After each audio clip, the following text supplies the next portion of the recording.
2024 లేదా 25లో డిగ్రీ లేదా బీటెక్ చదివారా? సాఫ్ట్‌వేర్ జాబ్ కోసం ఎదురు చూస్తున్నారా? అయితే కోడ్ జ్ఞాన్ 100 డేస్ కోర్సులో చేరండి. జాబ్ సాధించండి. నమస్తే, వెల్కమ్ టు సుమన్ టీవీ. నేను మీ యాంకర్ సిరి. శని వక్రించడం ప్రారంభమైంది అండ్ అదేవిధంగా దాని యొక్క ప్రభావం ఏ రాశుల వారికి ఎలా ఉండబోతుందో మనం తెలుసుకోవడం జరిగింది. అదేవిధంగా నక్షత్రాల వారికి ఎలా ఉండబోతుంది, ఎలాంటి ప్రభావం ఉంటుంది, వారు ఎలాంటి జాగ్రత్తలు పాటించాలి, వీటి గురించి ఈరోజు మనతో క్లారిటీ ఇవ్వడానికి ఉమాదేవరకొండ గారు ఉన్నారు. వారిని అడిగి తెలుసుకుందాం. నమస్కారం ఉమా గారు. నమస్తే అమ్మా. ఉమా గారు, శని వక్రించే ప్రభావం గురించి రాశుల వారిగా ఎలా ఉంటుందో మనం తెలుసుకున్నాం. మరి నక్షత్రాల వారికి దీని ప్రభావం ఎలా ఉంటుందండి? శని అనేటువంటి ప్లానెట్ ఎప్పుడూ కూడా మన జ్యోతిష శాస్త్రంలో ఒక్కొక్క గ్రహానికి ఒక్కొక్క కారకత్వము అనేటువంటిది ఉందండి. ఉదాహరణకి రవి అనేటువంటి ప్లానెట్ తండ్రికి, ప్రభుత్వ ఉద్యోగానికి, రాయల్టీకి, తర్వాత రాజకీయ చతురతకి, అన్నిటికీ కూడా ఆరోగ్యానికి ఆయన కారణం.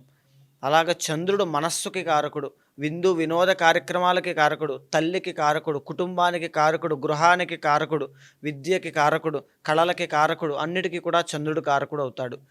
అదేవిధంగా శని అనేటువంటి గ్రహాన్ని మనం తీసుకుంటే అండి, శని ఎప్పుడూ కూడా నిబద్ధత, discipline, inspiration, motivation, independent, individual, అంటే ఒంటరిగా కష్టపడి పైకి ఎదిగినటువంటి జీవితాన్ని మనం ఎలా అయితే చూస్తూ ఉంటామో ఆ క్వాలిటీస్ అన్నీ కూడా శనిగ్రహం ఇస్తుంటారు. అయితే ఇక్కడ శని వక్రించడము, అసలు వక్రించడము అంటే ఏమిటి అంటే రివర్స్లో రావడం. అంటే నిజానికి ఆ గ్రహాలు అనేటువంటి రివర్స్లో వస్తాయా అంటే కాదండి. మనకి సౌరమండలంలో జరిగేటువంటి గ్రహాల యొక్క కదలికల్లో ఎప్పుడు కూడా రివర్స్గా రావడం అనేటువంటిది మనకు ఎప్పుడు కూడా కనబడదు. కానీ అవి తమ తమ యొక్క కక్షల్లో ముందుకు వెళ్తున్నప్పుడు ఆ యొక్క గమనము, ఆ యొక్క పయనంలో ఒక గ్రహం ముందుకు వెళ్ళినప్పుడు ఇంకొక గ్రహం ఆ మార్పులు చేర్పులు, ఆ యొక్క పయనంలో మార్పులు చేర్పులు రావడం వల్ల మనకి గ్రహ ఫలితాల్లో కాస్త భిన్నమైనటువంటి మార్పులు కనబడతాయి. అది వక్రించడము అనేటువంటిది ఒక భ్రాంతి. మనం దాన్ని వక్రించడం అనేటువంటి విధంగా చెప్పుకుని గుర్తుపెట్టుకుంటూ ఉన్నాం. సో అక్కడ భిన్నమైనటువంటి గ్రహ ఫలితాలు ఎందుచేత మారతాయి? ఉదాహరణకి శని అనేటువంటి గ్రహము మందగమనుడు, అంటే స్లో మూవింగ్ ప్లానెట్ అండి.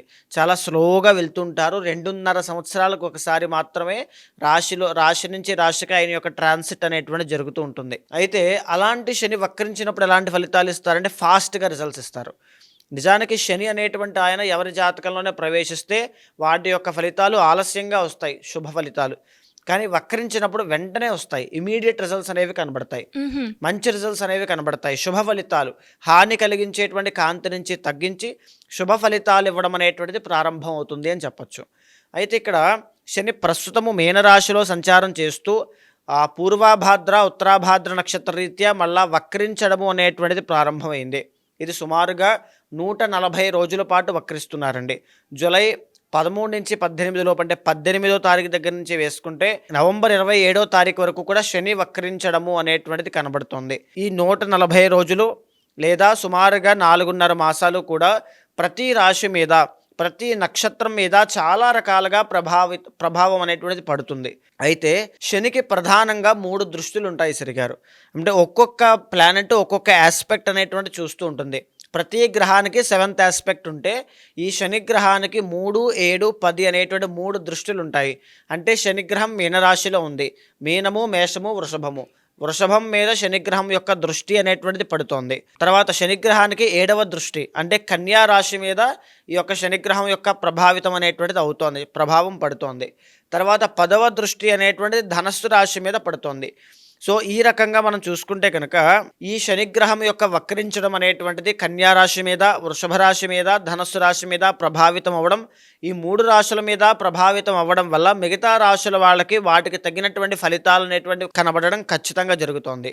సో ఈ విధంగా రాశులతో సహా నక్షత్రాల మీద కూడా శనిగ్రహం వక్రించడము అనేటువంటి దాని యొక్క ప్రభావం ఖచ్చితంగా పడుతుందండి. భరణి నక్షత్రం వారికి శని వక్రించడం వల్ల ఎలాంటి ప్రభావం ఉండే అవకాశం ఉంది అండ్ అలాగే ఈ 4 నెలల పాటు ఎలాంటి జాగ్రత్తలు పాటించాలి ఉమాగారు? తప్పకుండా అమ్మ. భరణి నక్షత్రము 1, 2, 3, 4 పాదములు అనేటువంటివి ఈ యొక్క మేషరాశిలో సంచారం చేసేటువంటి నక్షత్రం అండి.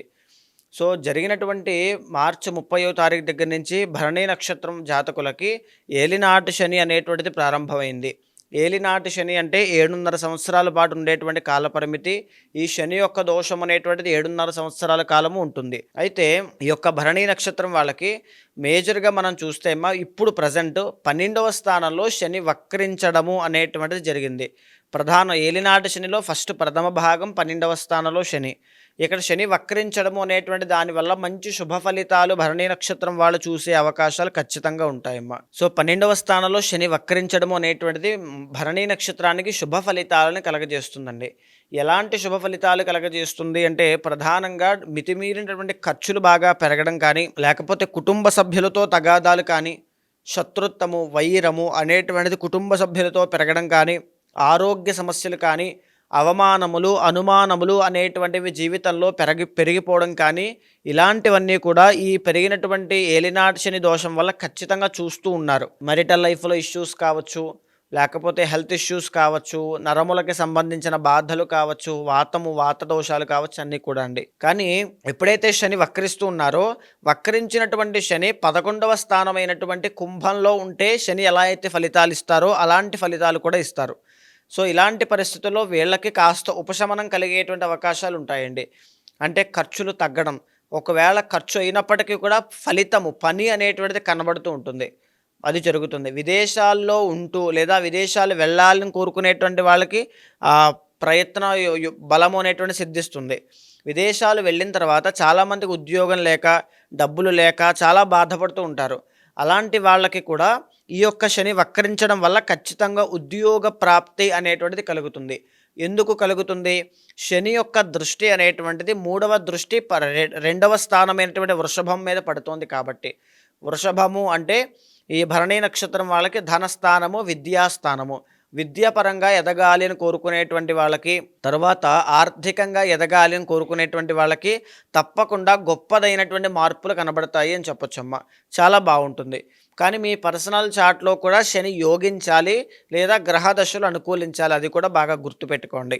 అయితే ఎవరైతే దీర్ఘకాలికంగా ఆరోగ్య సమస్యలతో ఇబ్బంది పడుతూ, హెల్త్ ఇష్యూస్ అనేటువంటి వస్తూ, నిత్య జీవన విధానంలో ఒక సాటిస్ఫాక్షన్ లేక, నా లైఫ్లో నాకే సాటిస్ఫాక్షన్ లేదు, నేను ఎందుకు పుట్టానో తెలియదు, లేకపోతే నాకు ఏ రిలేషను సరిగ్గా లేదు, అందరితోనూ గొడవలే, శత్రుత్వమే, నా కుటుంబంలోనే నాకు శత్రువులు ఉన్నారు అని బాధపడేటువంటి వాళ్ళు ప్రతి ఒక్కరికి కూడా ఈ 4 మాసాలు మంచి శ్రేయోదాయకంగా ఉంటుంది అని చెప్పొచ్చండి. ఉదాహరణకి శని యొక్క 7వ దృష్టి 6వ స్థానమైనటువంటి కన్య మీద పడుతోంది మేషరాశి వాళ్ళకి. సో దీనివల్ల ఏంటి అంటే అప్పులు, రుణబాధలతో బాధపడేటువంటి వాళ్ళకి ఫ్లో ఆఫ్ మనీ పెరగడం వల్ల అప్పులు తీర్చేటువంటి యోగం మీకు ఖచ్చితంగా కలుగుతుంది. దానివల్ల మంచి మెరుగైనటువంటి జీవితాన్ని చూస్తారని చెప్పచ్చు. శత్రువుల మీద మీ ఆధిక్యత ప్రదర్శించేటువంటి 4 మాసాలండి ఇవి. అంటే ఖచ్చితంగా వాళ్ళు వేసేటువంటి పన్నాగాలను తిప్పికొట్టేటువంటి రోజులు ఇప్పుడు కనబడతాయి అని చెప్పచ్చు. అదేవిధంగా శని యొక్క 10వ దృష్టి అనేటువంటిది ధనస్సు మీద 9వ స్థానం మీద పడడం వల్ల ముఖ్యంగా విదేశాల్లో ఉంటున్న వాళ్ళకి కానీ, విదేశీ యోగం కోసం ప్రయత్నం చేస్తున్న వాళ్ళకి కానీ ఖచ్చితంగా శుభవార్త వినేటువంటి యోగం అండి. భరణీ నక్షత్రానికి ఒక ఇబ్బంది ఉంటుంది సిరిగారు.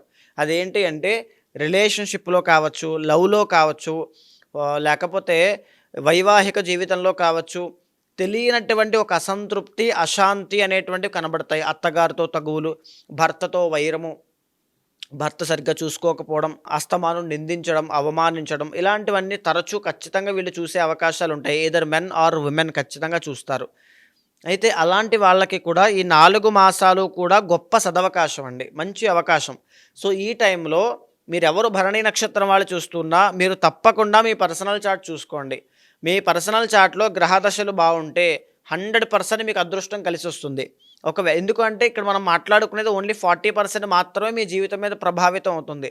మిగిలిన 60% మీ యొక్క జన్మ జాతకం, జన్మ కుండలి మీద ఆధారపడి ఉంటుంది. కాబట్టి నిత్య దేవతారాధన చేస్తూ ఉండడం, మీ పర్సనల్ చార్ట్ చూసుకుని మాత్రమే నిర్ణయాలు తీసుకోవడం, మీరు ఎలాంటి నిర్ణయం తీసుకుంటున్నారనేటువంటిది మీ యొక్క శక్తి మీద ఉంటుంది. ఆ నిర్ణయమే మీ జీవితాన్ని మారుస్తుంది. బికాజ్ శని అంటే ఇందాక మనం మాట్లాడుకున్నామమ్మా, క్రమశిక్షణ, డిసిప్లిన్.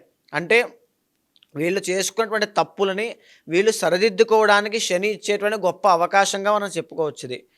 అంటే అలాంటి అవకాశం మనకు వచ్చినప్పుడు, భరణీ నక్షత్రం వాళ్ళకి మీకు వచ్చినప్పుడు ఖచ్చితంగా సరిదిద్దుకునేటువంటి ప్రయత్నం చేయాలి.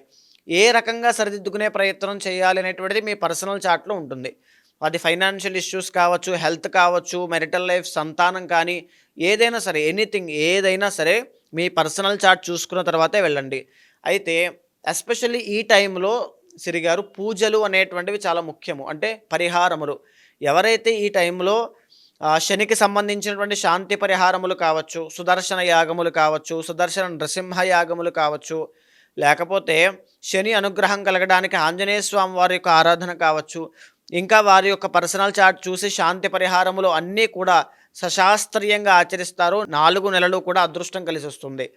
ఖచ్చితంగా చెప్పాలి అంటే ఒక్కరోజు చాలండి అదృష్టం కలిసి రావడానికి, జీవితం మారడానికి, టర్నింగ్ పాయింట్కి 1 డే చాలు అవకాశం. కానీ 4 నెలల్లో మీకున్నటువంటి భవిష్యత్తుని మార్చుకునేటువంటి అవకాశం మీ చేతుల్లో ఉంటుంది. చేసుకున్న తప్పులను సరిదిద్దుకోండి. తిరుమల వెంకటేశ్వర స్వామి వారి యొక్క దర్శనం తప్పకుండా చేసుకోండి. భరణికి అధిపతి శుక్రుడు కాబట్టి. సో కళారంగం వైపు అడుగులు వేయాలని చూసేటువంటి వాళ్ళకి కూడా అద్భుతమైనటువంటి అవకాశాలు కనబడతాయి అని చెప్పొచ్చమ్మా. మరి అదే విధంగా ఇంకా ఎవరికైనా కూడా నక్షత్రాల వారీగా వాళ్ళు ఏదైతే సమస్యను ఎదుర్కొంటున్నారో, శని వక్రించడం ప్రభావం వల్ల కావచ్చు, లేదు అంటే శనికి సంబంధించి సమస్య ఏదైనా కానీ దానికి పరిహారం చేసుకోవాలి అనుకునే వాళ్ళు ఎవరైనా కూడా మిమ్మల్ని అప్రోచ్ అవ్వాలి అంటే ఏ విధంగా ఉంటుందో మాగారు? తప్పకుండా అండి. అంటే గోచారంలో జరిగేటువంటి చాలా మార్పులు ఉంటూ ఉంటాయి. సంక్రమణములు అంటే రవి మార్పు, గురుడు మార్పు కావచ్చు, లేకపోతే ఈ యొక్క శని యొక్క ట్రాన్సిట్ కావచ్చు, వక్రించి ఉండడం కావచ్చు, ఇలాంటివన్నీ కూడా జీవితంలో తెలియనటువంటి ఆకస్మిక మార్పులకి దారితీస్తూ ఉంటాయి. ఉదాహరణకి ఒకరి యొక్క జాతకంలో గోచారంలో గురుబలం బాగుంది అంటే ఆ వ్యక్తి తీసుకునే ప్రతి నిర్ణయము సరైనటువంటిదే ఉంటుంది. మనం ప్రాక్టికల్గా మనం చూస్తూ ఉంటామండి. ఎవరి జాతకంలో అయితే గ్రహ బలాలు అనేటువంటివి వీక్గా ఉంటాయో తెలియనటువంటి అశాంతి, నిరాశ, ఎనర్జీ లేకుండా పనిచేయడం, రాంగ్ డైరెక్షన్లోకి వెళ్ళడం, ఇలాంటివన్నీ జరుగుతూ ఉంటాయి చెడు సహవాస దోషంతో సహా. సో ప్రతిదీ కూడా ఇంటర్లింక్డ్ అండి. అది జరగబోతోంది అని చెప్పడానికి ఒక సైనే యాస్ట్రాలజీ. సో ఎవరైతే ఇలాగా మీ జీవితంలో జరిగేటువంటి కష్టములకి కానీ, సమస్యలకి కానీ తెలియనటువంటి కన్ఫ్యూజన్లో, డైలమాలో ఉంటూ ఉంటారో పర్సనల్ చార్ట్ అనేటువంటిది మీకు గొప్ప ఆయుధంగా పనిచేస్తుంది, జ్యోతిష శాస్త్రము. సో అలాంటి వాళ్ళు ఎవరైనా ఉంటే మీకు కింద కనిపించే నెంబర్కి కాల్ చేస్తే మా వాళ్ళు మీకు పూర్తి వివరాలు అందిస్తారు. తప్పకుండా మీ యొక్క గోచారాన్ని, పర్సనల్ చార్ట్ని సమన్వయం చేస్తూ ఏదైతే సమస్య ఉందో, ఏదైతే దేనికోసం అయితే తాపత్రయపడుతున్నారో కోరిక కోసము, అది అవుతుందా లేదా అనేటువంటి విషయాన్ని మంచి చెడులు మాట్లాడుకుంటూ, ఏదైనా దోషం ఉంటే శాంతి పరిహారములు మీతో ఆచరింపచేసి ఖచ్చితంగా భగవత్ అనుగ్రహం కలిగేలా చేస్తాను. థ్యాంక్ యూ మాగారు. Thank you so much. నమస్తే అమ్మా.